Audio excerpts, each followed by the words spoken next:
Yun worst o magkadago ang kanabitong pagkadautan sa pamatasan. Apan tanawin mo, wala mag-exacto o gagawsaman din.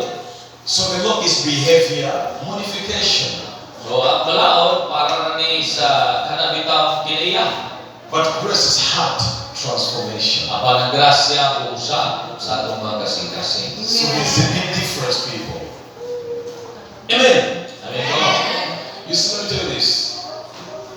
You know what people cannot steal malls? People cannot steal in a mall. You know why? Nanong ang mga tao dili makapangawat sa dakong mall? But are there people who want to steal malls? Yes. Pero dakong mga tao na gustong mangawat sa mall. But they can't steal. Why? Pero di sila makapangawat nga no? There is a law. They know if they are caught, there is a law. Punishment to be Kung expected. di balaod o kung mangawat sila, siguradong mapisyon. So they have the right to steal, but they dare not outward steal because Pero they yung know. kasing-kasing, gusto gihapon mangawat. Pero di sila mahimo. Kaya balaod. So you see, the law is just controls people outside, but the hearts are still the same. Mauning ang katuyuan sa balaod aron makontrolar ang pamatasan o pagkadautan sa mga tao apan wa gyud mabago. Because if there's no law, you will see how people be looting and stealing in malls. So they Kung steal wa kay stuff. balaod, drakas ni mga tao bisag asa, kawat dinhi, kawat dito. You see all kind of rape you've never seen before. Karang mga paglulugos, grabe, makin-ani mo siguro. Imo man bisag asa. The hearts of men are still the same. Nagyapon, ang kasing-kasing wa mausap. The Ten Commandments can't change a human Wala, heart. ang pasabot nga magulo ka sugo dili maka-pausap sa kasing-kasing o pamatasan sa tao. Grace Bugdong ang grasya. is what will transform people from the inside Mao out. gyud makausap sa mga tao gawas ug sulod. And don't worry about behavior outside. Ito balaga ang pamatasan na nasa gawas. Because right believing in grace will produce right living. Kung kaya ang imong pagsalig diha sa grasya, mao na ang buhatag kanimo bunga sa mayong buhay. Write this down. Isulat kini. The gospel of grace is right believing, not right doing. Ang ebanghelyo sa grasya mao ang maayong pagsalig, dili maayong pagbuhat. That's powerful. Ako kay kanang gahom. Well, Brother Ellie, where is the scripture for that? O Brother Edward, asa man ang imong bersikulo na Romans chapter 1, our proof scripture. Roma 1. Under the law, the old covenant is right doing. Under the new covenant of grace is right believing. Write that down. Ilalong sa balaod ang ilang maayong buhat, pero dili lalong sa grasya maayong pagsalig o pagtuo. Romans chapter 1, verse 6. Versikulo 6 sa Roma From verse 1, verse 5, sugod.5. Look at this. The Bible says, by whom we have received grace and apostleship for obedience to the faith. Say obedience to the faith. Pagsugod, isa sa pagtuo. See one more time. Obedience to the faith. Obedience to the faith. You know what is obedience to the faith? Balubog sa'yo, pagsugod, isa sa pagtuo. Obedience is obey. Faith is believing. So obey believing or right believing. Pagsugod sa pagtuo o buot na sa buot, maayong pagtuo. Wow. You still with me? Nagkasabot mo diyan. Obedience to the faith is obey. Faith is believing. So obey believing or believe correct or believe right. Moto siya. Wow. Klaro na to. Claro tayo. Klaro tayo. Amen. You need to write that down because I'm taking you somewhere. Sulat niya. For so long the church has focused on right right doing, do right, do this, but they cannot do right if they are believed wrong. Oh, sa kadugay panahon, sige ang katunduan, kanunog, anang sige maayo buhat, pero hangtod, wag yung grasya, di yung gihapon kakapamuhan. Many want to do right, but they cannot because they have believed wrong. Di sila kakapamuhan, tungod kay, ang ilang gituhan mali. So the gospel is right So, believing. mayong mao ang maayong tama na pagtuo. Right believing will produce right living. Ang tama na pagsalig, resulta o maayong buhat. Are you still with me? This is Romans. This is how Romans opens up. You know how Romans ends? You know how it ends? Tungkol yan sinuganan sa Roma, pero tanaw na to o unsay katapusan sa Roma. It ends like this. Romans chapter 16. Diya sa chapter 16. Are you there, my projector assistant? Kita naman nyo diya computer. Romans 16 verse 25. What does it say? 25. 16:25. So Romans opens up with right believing. Let's see how it So, ends. Roma nagsugod og tama na pagsalig. Now to him that is of power to establish you according, wow, Paul calls the gospel of grace my gospel. So, diri itawag ni Pablo ang ebanghelyo sa grasya giyaha. Wow. I love to call it the Pauline revelation. He calls it my gospel. Wow. Look at this. And the preaching of Jesus Christ according to the revelation of the mystery which was kept secret since the world began. Next verse. Next verse 26. But now it's made manifest, and by the scriptures of the prophets, are calling to the commandment of the everlasting God, made known to all nations for the obedience of, for the obedience of. Pagsugod Wow. sa pagtuo. Again, Sab na po. what is obedience to faith? Right believing. Kung sa ganyan pagsugod sa pagtuo, ama na pagtuo pagsalig. So let's focus on right believing. Don't worry about right doing. Musunod, nasintro na kita diha sa tama na pagtuo o tama na pagsalig. Musunod na natin pagabuhat na mayo. Even today in churches, even right now, many people focus on right doing. It's wrong. Daghang mga tao nga nagsigig sintro sa kailangan pananaw pag tumong diha sa mahibuhat, pero mali ang ilang pagtuo. It is what do you believe? So dapat nahon ginato ang atong pagtuo nga tama. It is what you believe. Are you still there? Now listen. Right now, what do you believe about grace? So karon, kung saan naman inyong pagsalig hitungod sa grasya. If you believe grace allows us to sin, wrong believing. So kung ni tuo ka nga ang grasya murag lisensya sa pagpakasala, kana mali sa pagtuo.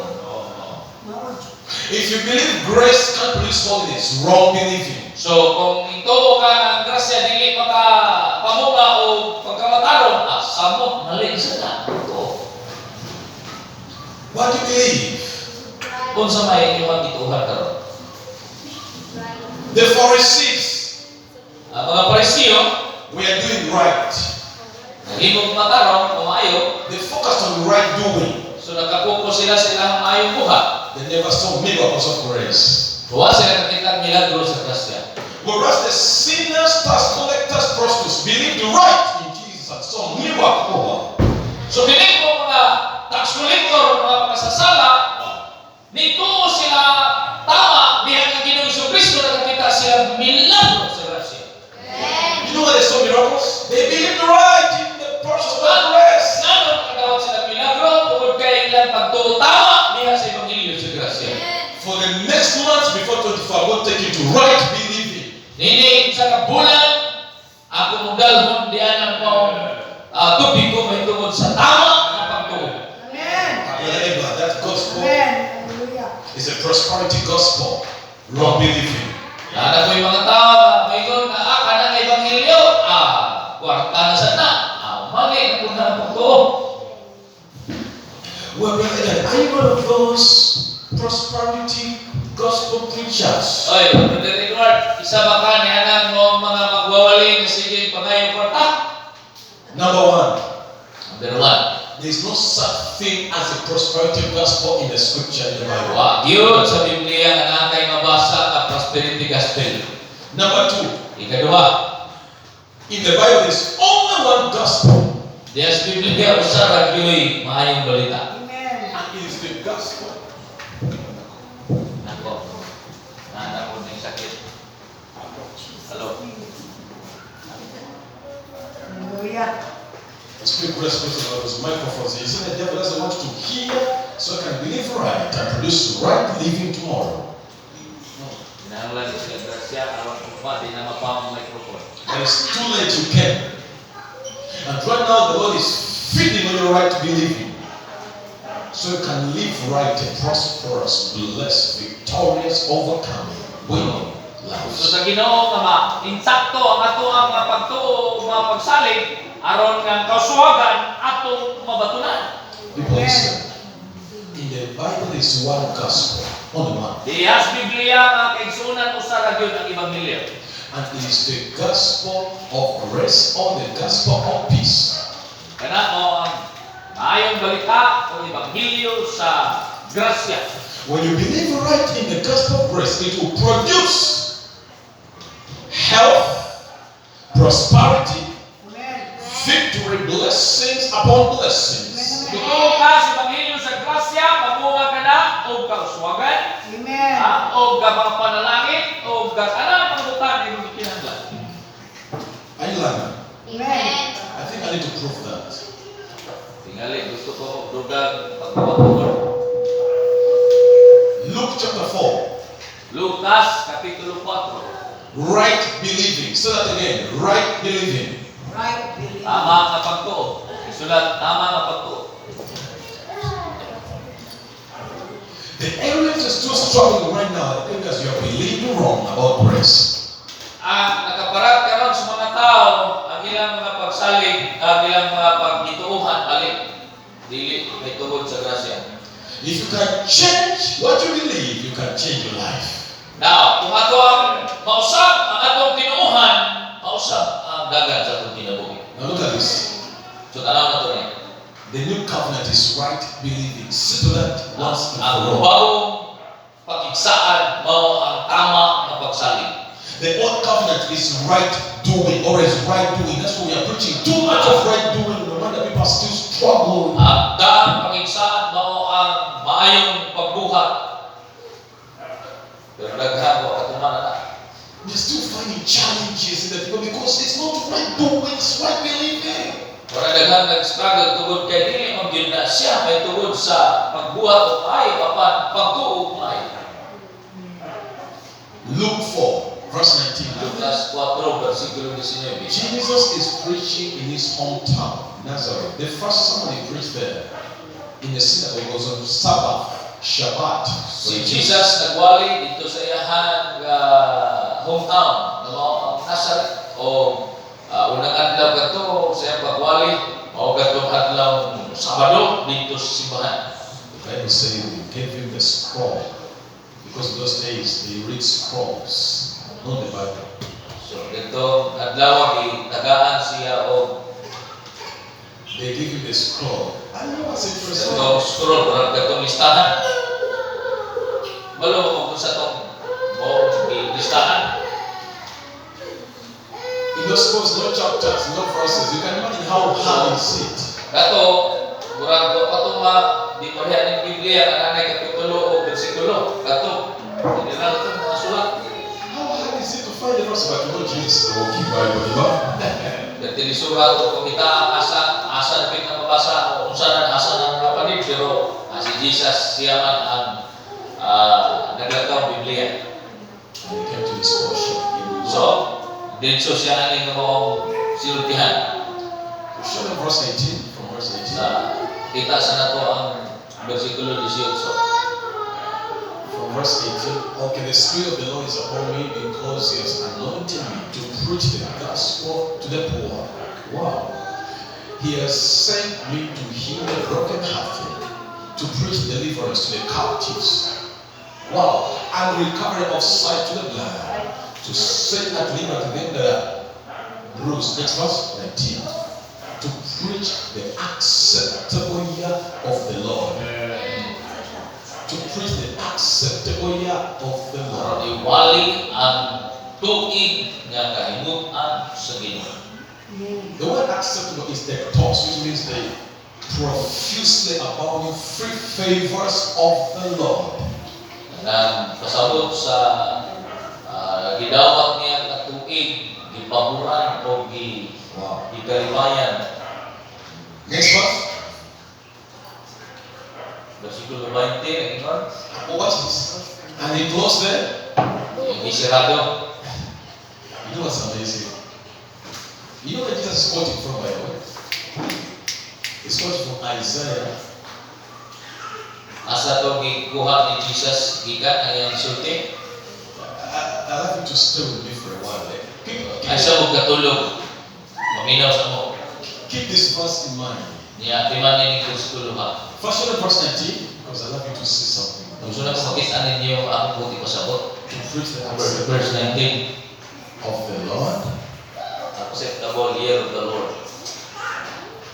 He's quoting from Isaiah 60. Yan yung gikuha gikan sa Isaiah 60. What I love you to see is this.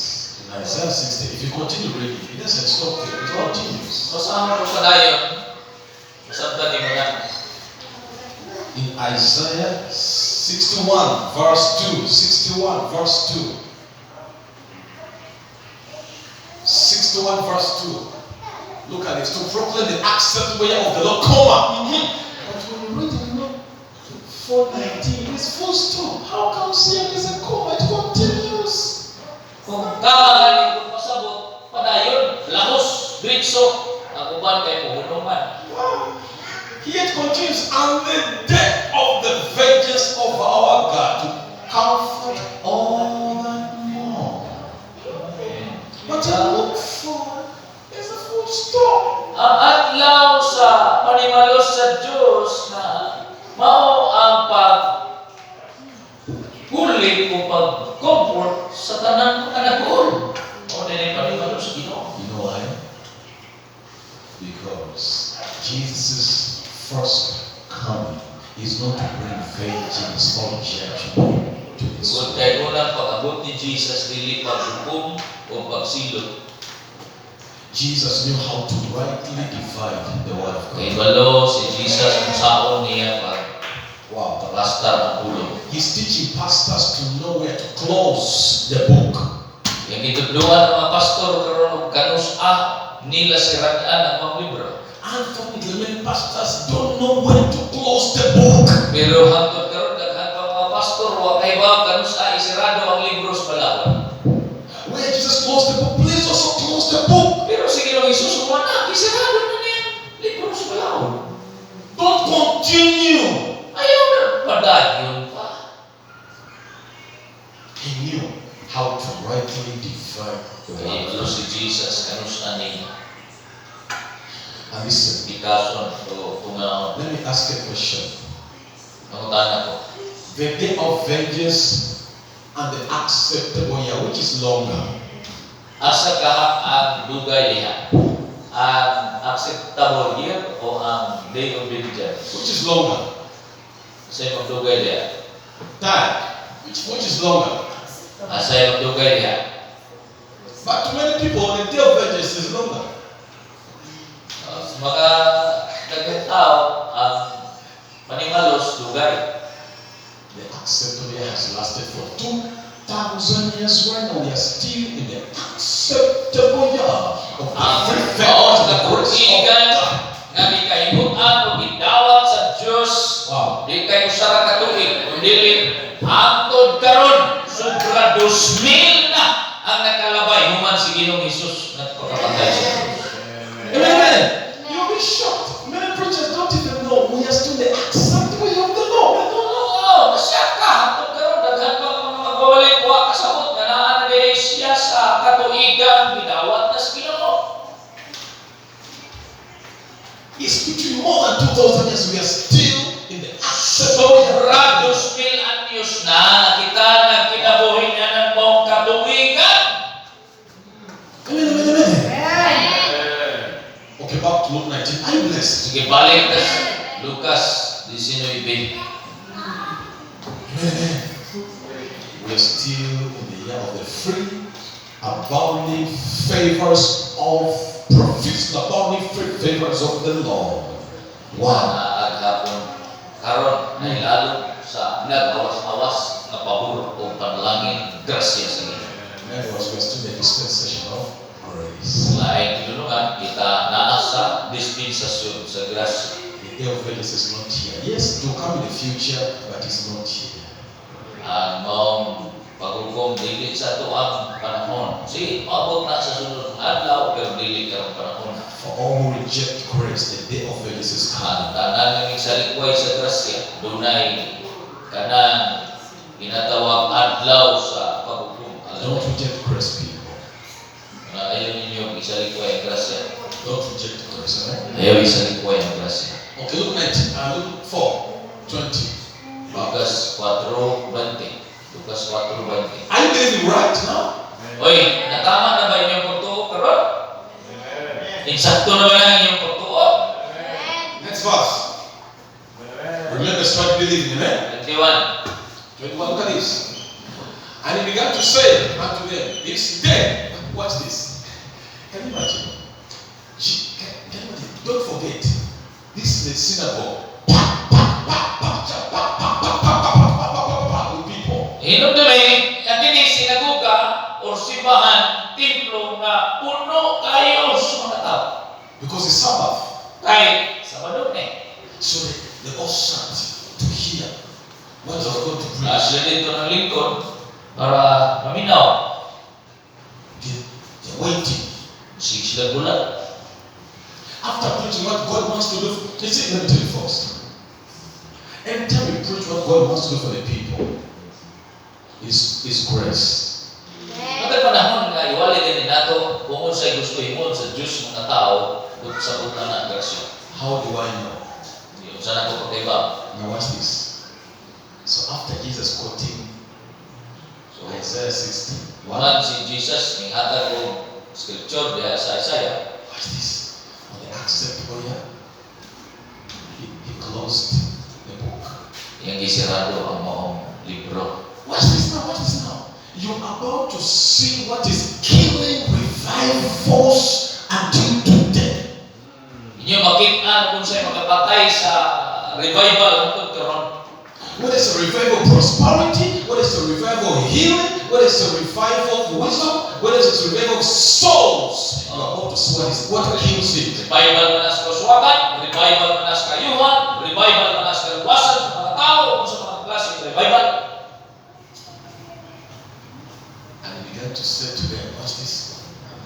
He said, after quoting Isaiah, he said, this day, Kumanya di ko itong Isaiah sa inyo siya karon adlaw.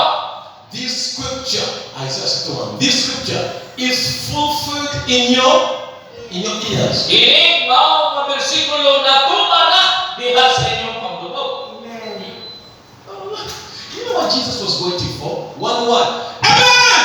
Ano ako sa inyo lang ni Jesus na manubog? Usa na ka pulo. Amen! And that will mark the greatest revivals in Nazareth you've never seen before. Maunay hinungdan ang mga milagro o revival may kamo. How sad. Pero unsa ka makasusubo ang iyang kadulog ng mga tubag. You know how they responded? Wala mo kung sa mga tubangan nila? Amen. Why amen? No one said amen. Wato hindi amen. Look how they responded. Next verse. Sa tanawan ng tubig, yung sa nila pagtubag. And all bear him witness and wondered at the gracious words. See, every time you preach what God wants to do for people, it is grace, right? Which proceeded out of his mouth. Look at this. And they say, is not this Joseph his son? Murag ang ilahan, response, ang ilahan tubag, nag-istoryahan ay nag-chismis sinon sila, nagmarinti sinon. Uy, di ba mo maninganan sa panday? over. Look at this next verse. And he said unto them, you will surely say unto me this proverb, physician, heal thyself. Whatsoever we have had done in Capernaum, do also here in thy country. Next verse. And he said, verily I say unto you, no prophet is accepted in his own country. Next verse. But I tell you of a truth, many widows were in Israel in the days of Elias. Elisha. Naman to si Elisha dia. Look, Wow. in the days of Elisha, there were many. Panahon ni Elias sa gani dagha. In the days of, look at this, the days of when the heaven was shut up 3 years and a half, when great famine was throughout all the land. Look at this verse. But unto none of them was Elijah sent, save unto Zarephath, a city of Sidon, and a woman that was a widow. Do you remember the story of a woman who was a widow? Hinumdum ba mo ini istorya sa Biyuda? Actually, it's Elijah who was sent to a widow in Zarephath. Si Elias mo gipadala. And the Bible says this is interesting. Biyuda kaingon o nindot kay There were many widows in Israel. Dapat kayong mga biyuda dito sa Israel. But God, none of the widows in Israel were healed. Only one, none of the widows Elijah was sent to. He was sent to a widow outside Israel. Pero walay mga biyuda nga gipadalahan sa Ginoo kang Elias dito sa Israel apan gawas sa Israel. This widow is a Gentile. Kini nga babae biyuda hintil kini. He's not a Jew. Dili ni Judio. What is Jesus saying in this story? So say kita ang isulti ni Jesus sa aning istorya. This widow was poor. Kini kong biyuda beri kayo. Hello. Will you agree? This miracle is a miracle of wealth. Will you agree? Uyon mo kakining sinaryuha milagro ni sa kadato o suwake. So it's a miracle of provision or wealth. O kini tagbo o kadato. Next verse. And many lepers were in Israel in the time of Elisha, the prophet, and none of them was cleansed save Naaman the Syrian. You know, look at me, look. Naaman is a Syrian, also a Gentile. Sinahan Syrian. Hintil gapon. He's not a Jew. Dili siya Diyo. So this miracle is a miracle of health. Will you Kini agree? milagro ni sa kayuso. Will you agree? Mo to bata nga kini milagro sa kayuhan. These two miracles, one is a miracle of wealth and health. Kini do ka milagro kayuhan o kauswagan. The gospel was produced health and wealth. Ang ebanghelyo sa grasya mo maginasiya kanunay o kauswagan o kayuhan. It is not the gospel of prosperity, like I said, Dili na ginatawag nilang ebanghelyo sa kauswagan. but it will produce Apan bunga lang ng kauswagan. two things Duha ka bunga in your life: sa atong kinabuhi. health Kayuhan and wealth. o kadato. And did you know the major problems in the world are two: health and wealth? You know these are the major Ibaw problems. ka na mao na ang pinaka-dagkong problema karon sa tibuok kalibutan. Do you know that or not? Kwarta o palatian. Even banking systems are facing the same problem of wealth. O gihapon problema gihapon. But this woman in Zarephath, even banks are drying up. This woman for 3.5 years never dried up. Bisag wa may sulod tong iyang kanang kuwan. Sudlanan mga kao pero sulod ka toy kuwan kapit. Amen. Di ba? Amen. Even banks are drying But this woman, for 3.5 years, they supplied Ulo kagoy kung na gatubod tong iyahan. Amen. Listen, you never lose what you give to God. You never lose out. Never. Di gyud di ka mahutdan kung paano mohatag ka para sa Ginoo. You never lose out. Di ka mahutdan. Never. When you give to God. And you cannot even outgive more than what God has given. O dili gani ta maka buhat. Dili ang Ginoo utangan nato panahon mohatag ta balusan kita niya. Amen. Now watch this. You'll be amazed. These 2 miracles caused big God Jesus into trouble, serious trouble. Kabalo ba mo kining duha ka milagro diri mao ni ang nakapa hatag og dako kay problema kan Jesus. Jesus is telling them in the synagogue, the reason why these people receive miracles of health and wealth is because of grace. Insulti ni Jesus dito sa mga katawhan sa templo nga nadawatan ni sa mga tao tungod sa grasya. So Jesus is telling them, if you just depend on my grace, you can see health and wealth. Kung pasabot ni Jesus, ito mga tao, kung sa maayong pagtuo, kadawat pagtuo, milagro sa panalangin o pension. Amen. Amen. That's so sad. Look at the response. Next verse. Pero, kasusubok. Sunod versikulo lagi ka. And all the synagogue, when they heard these things, they were filled with joy and began to praise the Lord, testifying of the goodness of God in the synagogue. Get glory. No. Amen. Amen. Dili oy.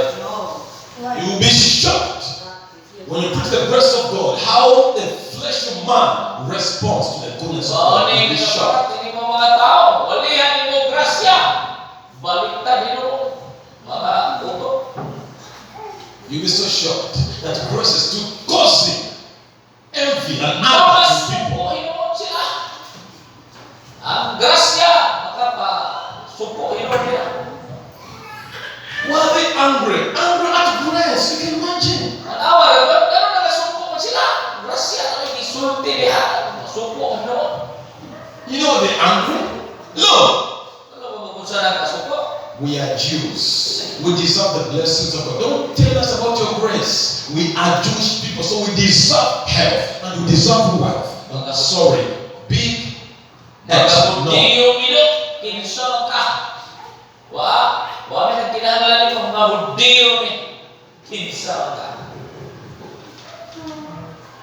If you want to see wealth, health in your